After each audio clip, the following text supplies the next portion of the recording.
Hi friends, మనం ఎప్పుడెప్పుడు అని చూస్తున్న దేవరా ట్రైలర్ అయితే మొత్తానికి రిలీజ్ అయింది భయ్య. ట్రైలర్ అయితే కొత్త బలగుంది. ట్రైలర్ ఎలా ఉందో ఇప్పుడు మనం మాట్లాడుకుందాం. ఫస్ట్గా ఎన్టీఆర్ డబుల్ యాక్షన్ ఇందులో అని అందరికీ తెలుసు. కాకపోతే ఎన్టీఆర్ ఏమవుతాడు అనే దానికి క్లారిటీ ఇచ్చారు భయ్య. తండ్రి కొడుకులు ఈ సీన్లో. చిన్న ఎన్టీఆర్కి ఏమో కొంచెం భయం కొడుక్కి. పెద్ద అంటే ఇక ఎవ్వనికి వినడు, మాసు తురుం.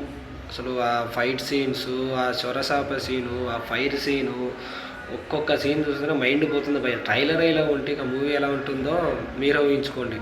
అసలు సొరచాపలాగా లేసే సీన్ ఒకటి, ఆ ఫైర్ ఒకటి, ఆ డైలాగ్స్ మాత్రం మామూలుగా రాలేదు భయ. ఎన్టీఆర్కు మళ్ళీ వింటేజ్ ఎన్టీఆర్ డైలాగ్స్ ఎట్లుంటాయి, ఆయన ఫైట్ సెట్స్ ఉంటాయి, ఆయన డ్యాన్స్ ఎట్లుంటుంది అని మొత్తం ఫుల్ మీల్స్ ఉంటుంది భయ. ఎన్టీఆర్ ఫ్యాన్స్కి అయితే నో డౌట్ పక్కా 1000 కోట్లు కొడుతుంది సినిమా.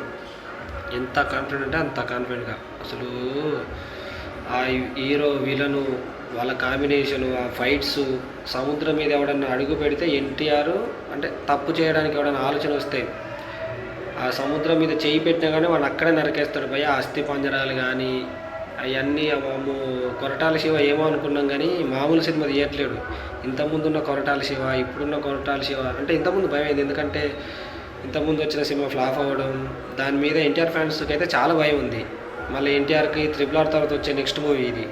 అసలు ఎట్లా చూపించాలో ఎన్టీఆర్ని అంతలా చూపించిండు. ఇది పార్ట్ 1 కాబట్టి కంక్లూజన్ ఎన్టీఆర్ వరకు లాస్ట్ వరకు ఎట్లా ఉంటుంది, స్టోరీని ఎట్లా తీసుకుపోతాడు అంటే మనం సెప్టెంబర్ 27 దాకా ఆగాల్సిందే.